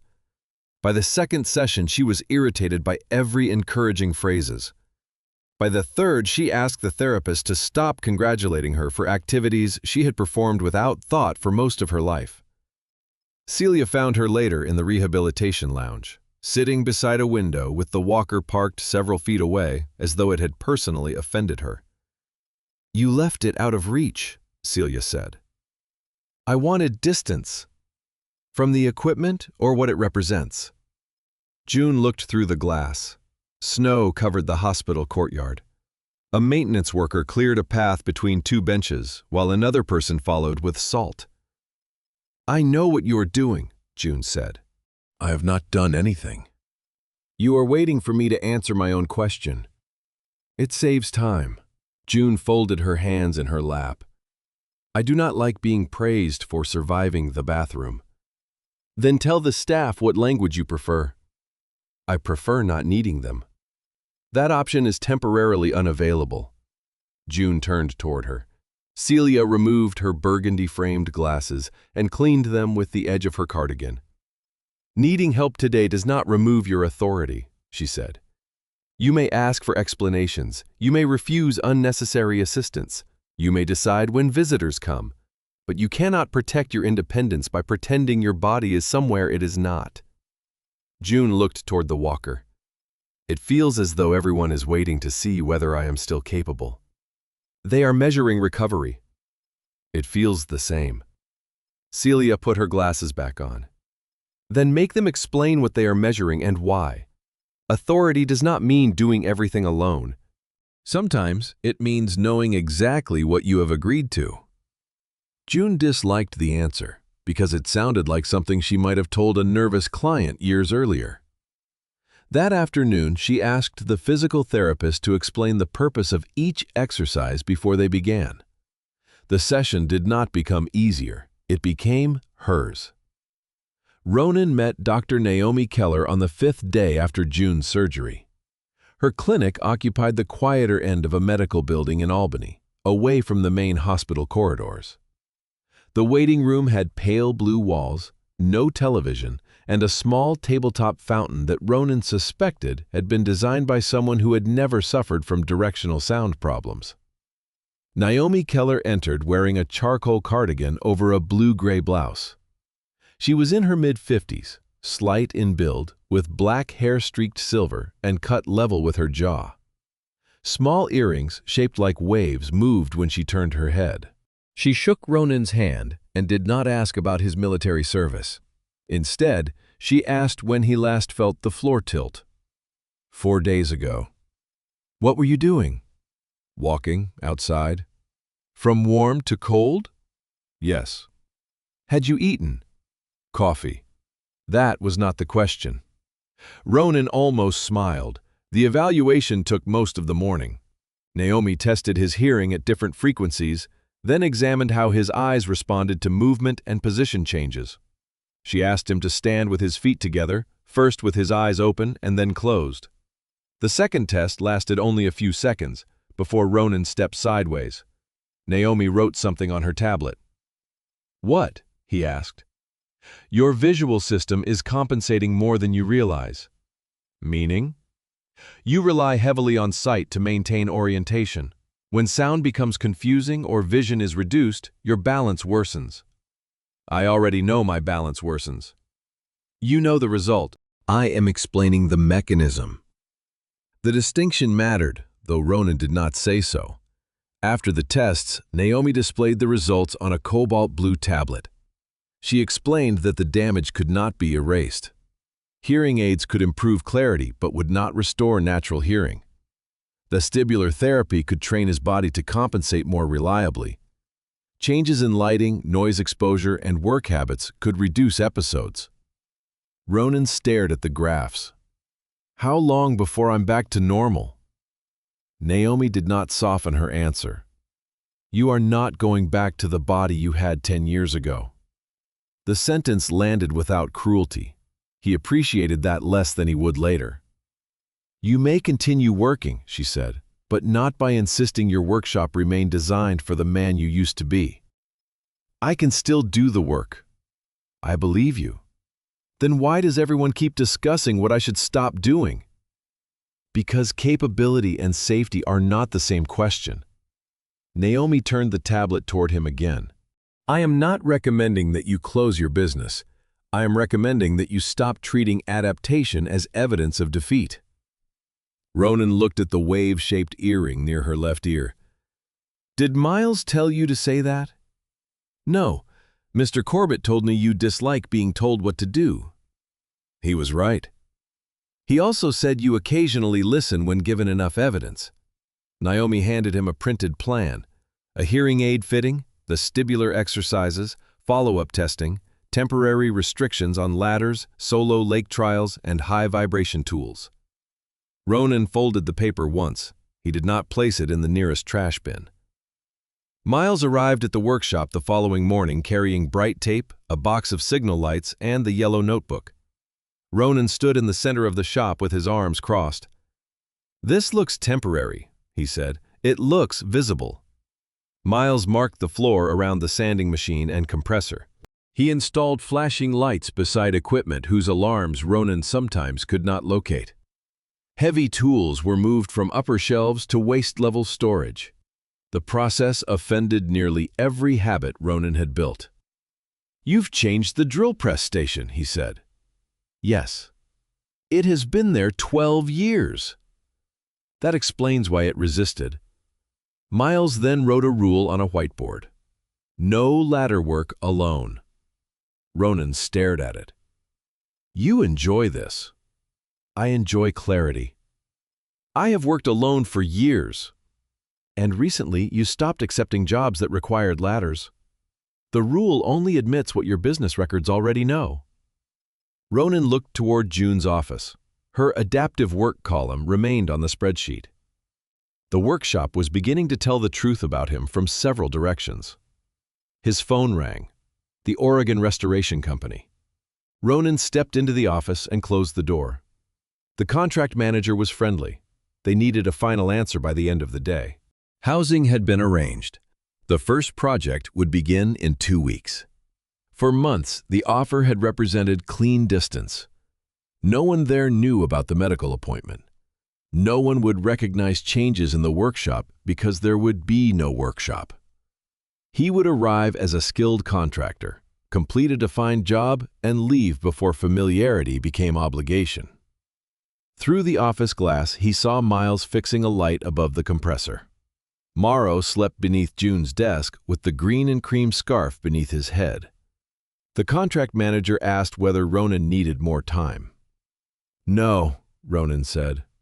He looked around the office, the sorted invoices, the new orders, Marion Avery's paid receipt, the yellow note June had left beside the computer. A business may change without becoming less real. I'm declining the contract, he said. The words surprised him by sounding ordinary. The manager asked whether another offer had come through. Ronan looked out toward Brightwater's frozen lake. No.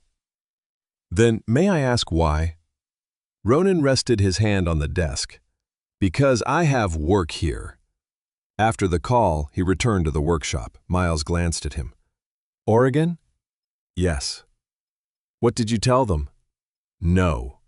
Miles nodded once and continued working. He did not congratulate Ronan. That made the decision feel more like ownership and less like rescue. Celia arranged Morrow's visit after Amos sent vaccination records and a written health statement.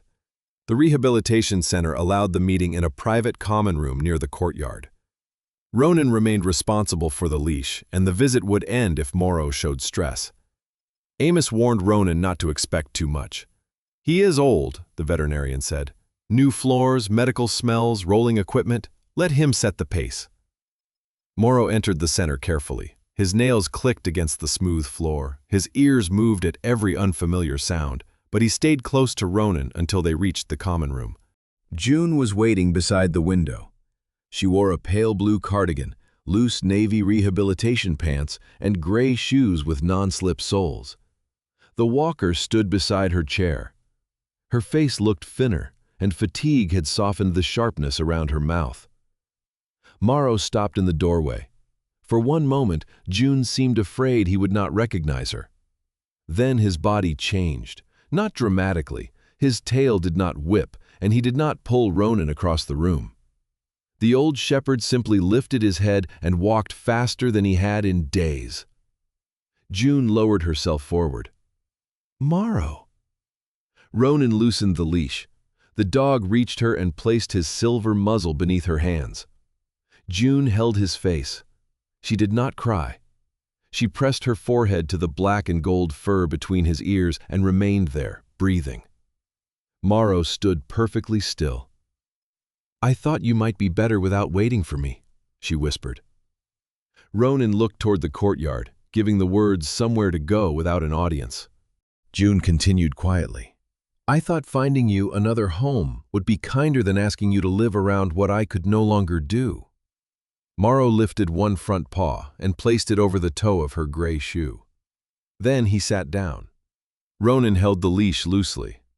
When the allotted visit time ended, he gave a small signal for Morrow to stand. The dog did not move. June's mouth trembled into a tired smile. He is ignoring you. He has a documented history. She placed both hands on the walker and rose carefully. The movement was slow and imperfect, but she completed it without anyone touching her. Morrow stood with her. June took one step, then another. The dog walked beside her, matching the pace without pulling. They crossed the room once. It was not far. No one praised her. Celia simply opened the door when June reached it. After Morrow left, June asked the physical therapist to add one more goal to her recovery plan. "What goal?" the therapist asked. June looked toward the empty doorway. "I want to walk through the entrance of the workshop without anyone carrying me." The therapist wrote it down. June did not feel hopeful. Hope still seemed too large and decorative for what she needed. She felt specific. That was enough. 3 months later, June Bellamy returned to Brightwater on a morning when winter seemed unable to decide whether it was finished. Sunlight warmed the tops of the snowbanks, but the shadows remained blue and hard. Water dripped from the workshop roof during the afternoon and froze again before evening. The lake was still covered in white, though dark seams had begun appearing near the shoreline. June stepped down from the county transport van with a cane in her right hand. She wore a forest green coat over a pale blue cardigan, gray walking shoes with non-slip soles, and the lighthouse pin fastened carefully to her lapel. Her white hair had grown slightly longer during rehabilitation and curled softly beneath her hat. She no longer needed the walker. That fact pleased her. The fact that cold weather still made her left hip ache did not. Ronan waited beside the short ramp leading to the caretaker's apartment. He wore his olive drab work shirt beneath a navy quilted vest. A small gray hearing device sat behind his left ear, visible because he had stopped growing his hair over it. He did not walk forward to take June's arm. "Would you like help?" he asked. "No." "All right." June took 2 steps, paused, then looked at the suitcase beside the van. "With that, yes." Ronan lifted it without comment. The difference between being helped and being handled, June had learned, could be as small as whether someone waited for an answer.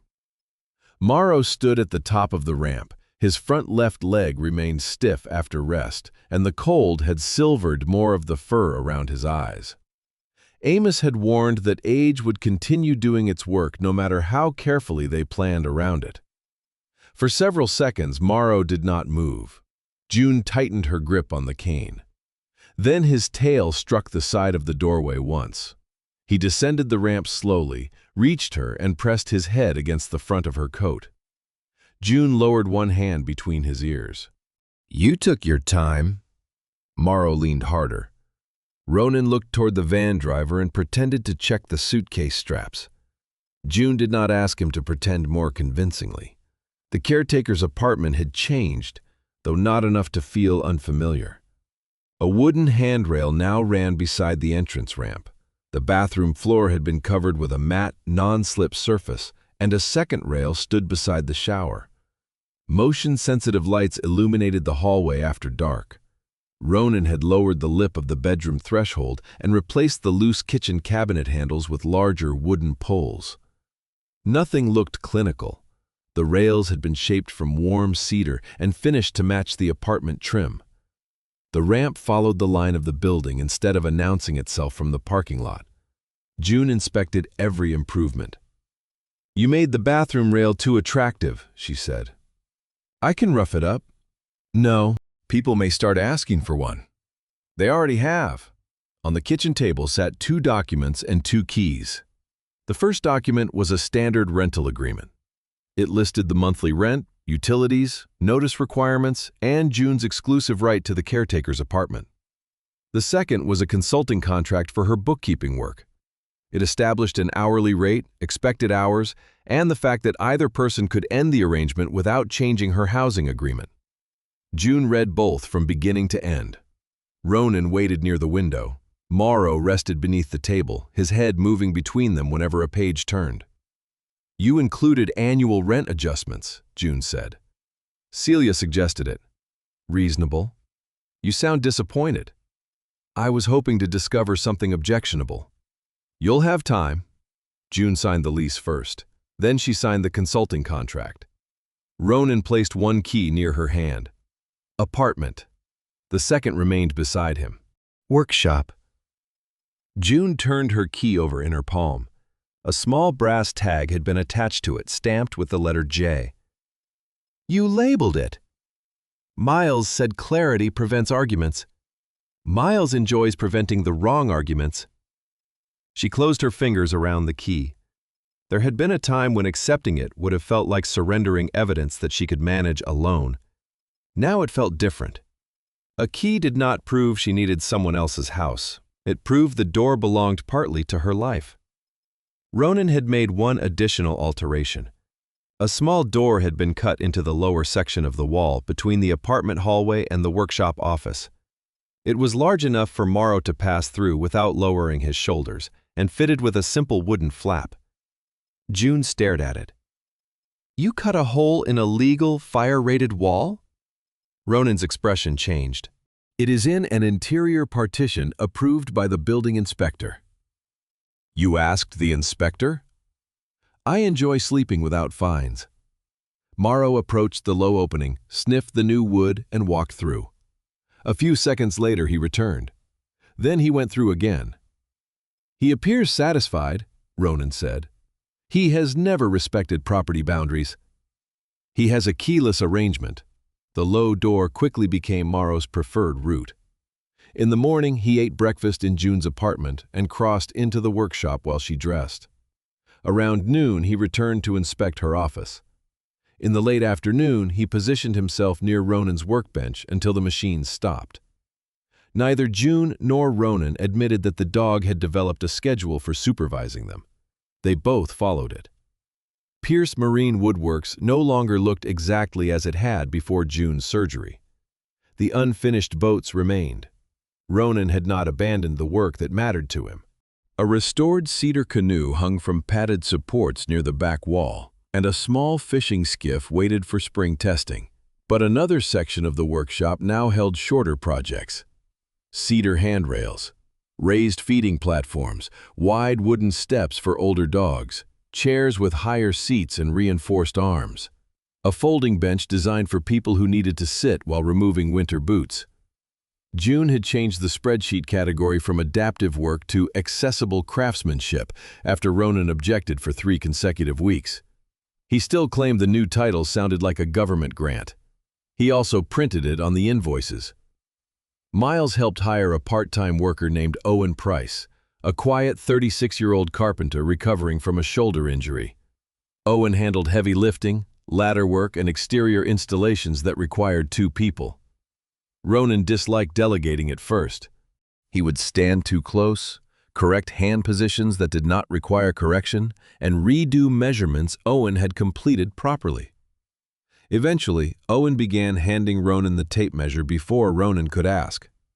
The habit embarrassed him into becoming less difficult. Naomi Keller continued to monitor his hearing and balance. Ronan attended vestibular therapy twice each month and performed the prescribed exercises most mornings, though he referred to them as standing strangely in the office. He still experienced episodes. On one March afternoon, a sudden wave of dizziness forced him to stop beside the sanding station. Instead of pretending to examine the floor, he switched off the machine, sat on the nearest bench, and called Owen over. 10 minutes, Ronan said. Owen nodded. No alarm, no unnecessary questions. 10 minutes later, Ronan returned to work. The episode did not become a secret, an emergency, or a verdict on his future. It became part of the day. June claimed the old office every Wednesday afternoon. She placed a handwritten sign on the door, the table where no one has to pretend they understand everything. The first week, only Ruth Delaney came. Ruth had recovered from pneumonia, though she tired more easily than before. Her white hair still carried hints of copper, and she arrived in a rust-colored cardigan carrying her familiar cloth bag printed with red cardinals. "I brought supplies," Ruth announced. She emptied the bag onto the desk. Pens, sticky notes, reading glasses, peppermints, a stapler, 2 packets of tissues, an unopened deck of playing cards. "Why cards?" June asked. "Emergencies vary." The following week, Marion Avery arrived with an insurance letter she had read 4 times without understanding. Frank Mercer brought a heating bill with a new charge he suspected had been invented by someone who disliked clarity. June did not offer legal or financial advice beyond her qualifications. She helped people organize questions, identify deadlines, and call the correct offices. Ruth arranged papers into folders and reminded everyone to write down the names of the people they spoke with. No one was treated as foolish for not understanding a form designed by an institution. Some visitors stayed for coffee after their paperwork was finished. Francine delivered a metal carrier each Wednesday and left a receipt beneath June's ledger. The amount remained suspiciously low. June recorded every cent. Amos stopped by once a month to examine Morrow. During one visit, he pressed his fingers along the shepherd's ribs and frowned. "He is gaining weight." "That is winter coat," Francine said. "That is chicken." "I have never given him chicken." Morrow looked directly at her apron pocket. Amos followed his gaze. Francine removed 2 soft treats and placed them on the table. "This is an unreliable witness." Morrow accepted 1 treat after June gave permission. He remained an ordinary old dog in every important way. He slept deeply beside the radiator. He moved slowly on cold mornings. He sometimes ignored Ronan near the birch tree and developed an unreasonable dislike of the new delivery van. He was not certified as a therapy animal. No newspaper wrote about him. No crowd gathered to celebrate his loyalty. But when people sat at June's table with letters they found frightening, Morrow often lay near their feet. He did not make their problems disappear. He made silence less uncomfortable while they worked through them. Near the end of March, Brightwater held its annual Lake Light Festival. Lanterns hung along the waterfront. Food stands filled the cold air with the smell of coffee, maple pastries, and grilled onions. Colored lights reflected across the snow-covered lake, creating the illusion of stars beneath the ice. June walked with her cane and refused the folding chair Ronan had brought until nearly an hour had passed. Morrow wore his dark gray winter coat and moved between them at an easy pace. They stayed long enough to hear the local choir, drink coffee from paper cups, and watch Francine argue with a vendor about the structural quality of his serving table. On the way back to the workshop, they passed an older couple standing beside a sedan near the edge of the parking area. The car's hood was raised. The man held a flashlight while his wife sat inside beneath a blanket. Their faces carried the strained politeness of people trying not to inconvenience strangers. Ronan noticed them. Then he continued walking. He was tired. The lights and crowd had required more concentration than he had expected, and the ground beneath the packed snow felt uncertain. He made it 10 yards. June said nothing. Morrow did not stop or pull the leash. Ronan slowed. He looked toward the dark road ahead, then back at the sedan. The older man lowered the hood unsuccessfully and looked around the nearly empty parking area. Ronan exhaled. "Wait here." June had an eyebrow. That sounded dangerously like an instruction. "Fine, make your own poor decision." She looked toward a coffee stand that was beginning to close. "I intend to." Ronan returned to the sedan and opened the toolbox he kept in his truck. The battery connection had loosened in the cold. It was a small repair, made slower because Ronan checked his balance before leaning beneath the hood. June brought 2 fresh coffees to the couple. Morrow sat beside the passenger door while the woman inside reached through the open window and rested one gloved hand on his head. No one explained that kindness mattered. No one discussed second chances. The engine started. The older man thanked Ronan twice. His wife tried to pay June for the coffee. June refused once, then accepted when the woman insisted. "People should be allowed to contribute to their own rescue," she told Ronan after the sedan left. That was not a rescue. Then contribution to their battery maintenance. They resumed the walk home. Morrow moved between them, his steps leaving a measured line through the fresh snow. Later that night, the workshop settled into its familiar sounds. The office lamp remained on while June reviewed a folder of insurance forms for the following Wednesday. Her cane leaned against the desk within reach. Ronan cleaned the tools he had used on the sedan and placed them back in their assigned drawers. The signal lights above the compressor glowed faintly.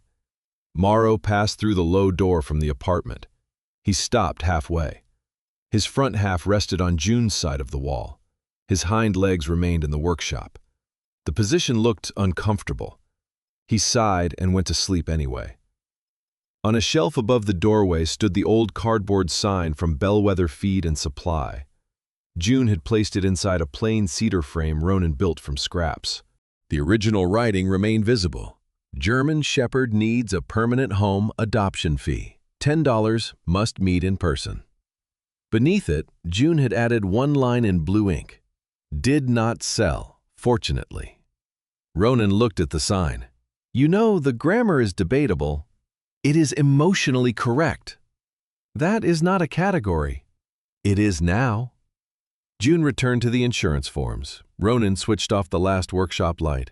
Only the office lamp remained, casting a warm rectangle across the floor and over Morrow's sleeping body. June had not regained the life she possessed before surgery. Ronan had not restored the body or business he had 10 years earlier. Morrow had not become young again. None of them had been returned to an earlier version of themselves. They had built something else.